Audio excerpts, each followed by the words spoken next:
She cut me off doing 70 miles per hour on the highway. Nearly took both of us out. And then when I gave a little beep, just a tiny little tap, she slowed down, looked me dead in the eye, and flipped me off. Now, I'm not a petty person. I really am not. But what happened 2 miles down that road? Let's just say she got exactly what she deserved. And it came from the last place she ever expected. Smirking face. Yo, what is up, everybody? Welcome back to American Sleep Tales. If you are new here, this is the channel where real people share the most satisfying, most jaw-dropping, most straight-up unbelievable revenge stories the internet has to offer. Real stories, real people, real justice. If that sounds like your kind of vibe, and I know it does, smash that subscribe button right now and hit the bell so you never miss a single story. All right, you ready? Let's get into it. Scene 1, setting the stage. Okay, so picture this. It's a regular Tuesday morning. You know the kind. Alarm goes off way too early, coffee isn't strong enough, and the last thing you want is any kind of drama before 9 a.m. Our guy, let's call him Jake, is just a regular dude. Average job. Average commute. Average Tuesday. He's cruising down the highway, right? Music on low. Coffee in the cup holder. Mind already half at work running through the day ahead. Traffic's moving. Everything's fine. He's in the middle lane just doing what you're supposed to do when he spots her. A convertible VW Beetle. Top down. Bright color. Hard to miss. 2 women inside. Hair blowing in the wind. Laughing. Having the absolute time of their lives. And Jake thinks nothing of it. Why would he? He's just passing her in the left lane. Standard overtake. Nothing unusual. Except, she decides, at that exact moment, that she needs to be in his lane. No signal. No warning. No checking her mirrors. Just moves over. Right into him. Now, bro, we're talking inches here. Not feet. Inches. Jake's hands grip the steering wheel so hard his knuckles go white. His heart just slams into his chest. Time slows down for just a split second. That horrible, stomach-dropping moment where your brain goes, this is it. This is actually happening. But somehow, he keeps it together. Swerves just enough. Holds his lane. Crisis. Averted. By literal inches. He lets out this shaky breath.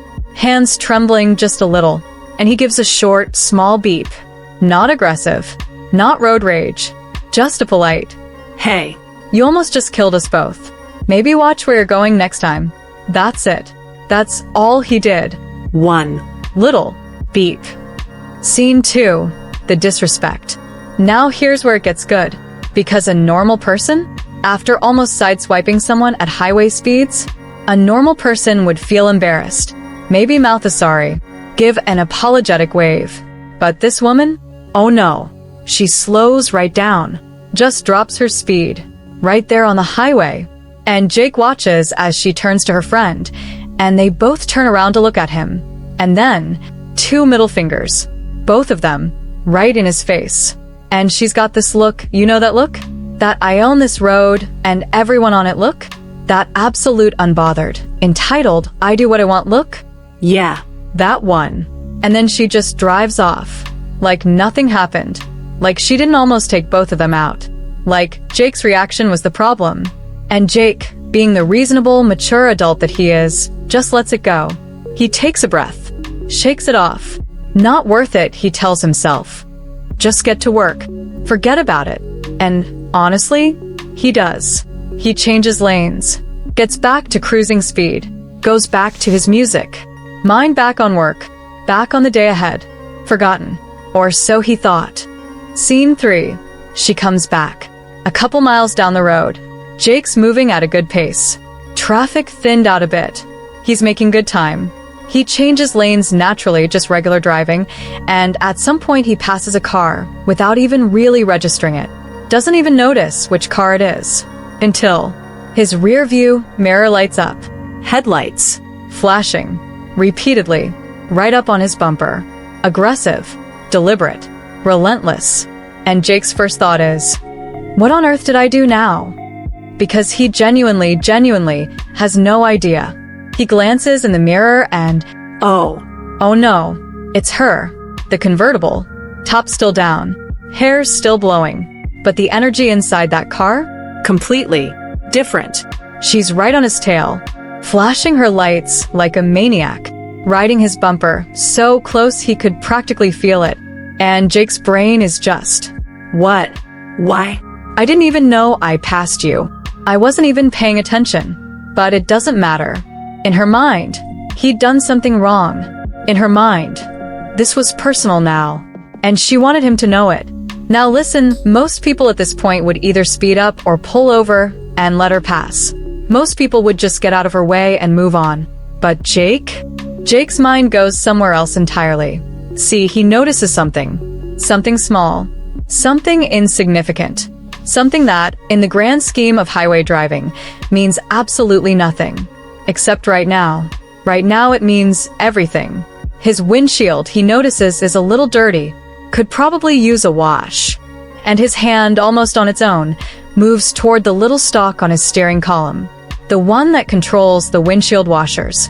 And a tiny little smile starts to form on his face. Because sometimes, just sometimes, the universe hands you the most perfect opportunity. And the only question is, are you gonna take it?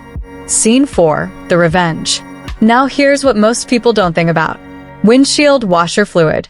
When you're sitting still in a parking lot, you hit that button and the fluid just kind of dribbles up the glass. Right? No big deal. Maybe a little splash. Barely noticeable. But when you're doing 65, 70 miles per hour on a highway, that fluid doesn't just hit your windshield. It hits the wind, and the wind takes it, and it carries it Backward. in a beautiful, glorious, perfectly aimed arc, right over the roof of your car, and into the face of whoever happens to be sitting, top down, directly behind you. Jake's finger pressed that button, and he held it. A nice long press.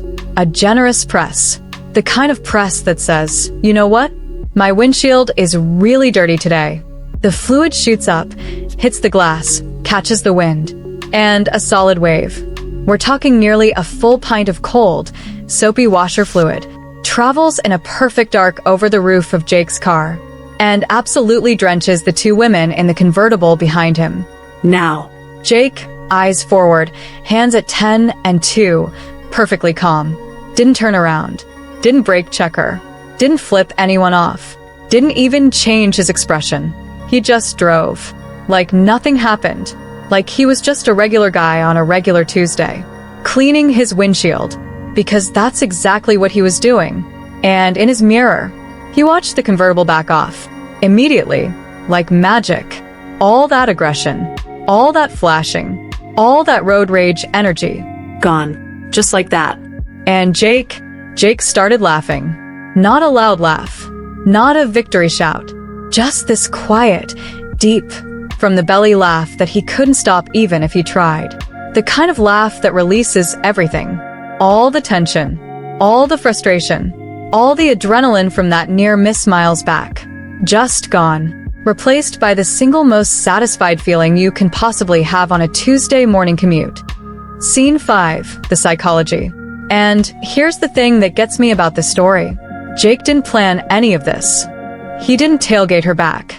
Didn't try to cut her off. Didn't escalate. He just, in the most passive, technically completely legal, absolutely cannot prove anything way possible, let physics do the work. And that's the beautiful thing about this kind of justice. It's clean.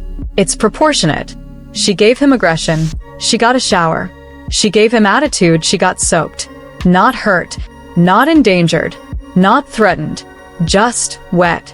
And maybe, just maybe, a little bit humbled. Because here's what I think happened in that convertible. I think for just 1 second, hair dripping, makeup running, completely blindsided, she realized that not everyone on the road is just going to take it. That sometimes the quiet guy in the middle lane has a trick up his sleeve and a full reservoir of washer fluid. Climactic payoff. 2 middle fingers going into that interaction. 0 middle fingers coming out. Funny how that works, right? 1 tap of a button. 1 perfect arc of washer fluid at 70 miles per hour. And suddenly, all that rage, all that entitlement, all that I own this road energy, just washed away. Quite literally. And Jake pulled into work that morning with the cleanest windshield of his life. And a smile he couldn't get rid of for the rest of the day. Reflective wrap-up. You know what I love about this story? It's not about being mean. It's not about revenge for revenge's sake. It's about that one perfect moment when the universe just lines everything up, and all you have to do is press a button. The road has a way of showing you who people really are. And sometimes, karma doesn't need your help. Sometimes it just needs your windshield to be a little dirty. End of story. Alright guys, if this story put a smile on your face the way it put one on mine, smash that like button right now. It genuinely helps more than you know. Drop a comment below. Tell me, what's the most satisfying moment of accidental karma you've ever witnessed on the road? I read every single comment, every one of them, and your stories might just end up as the next episode. And if you are not yet subscribed to American Sleep Tales, what are you even doing right now? Hit that subscribe button, hit the bell, turn on all notifications, because we drop new stories every single day. And trust me, you do not want to miss what's coming next. I'll see you in the next one. Stay safe out there. And maybe keep your washer fluid topped up. Smirking face. Peace.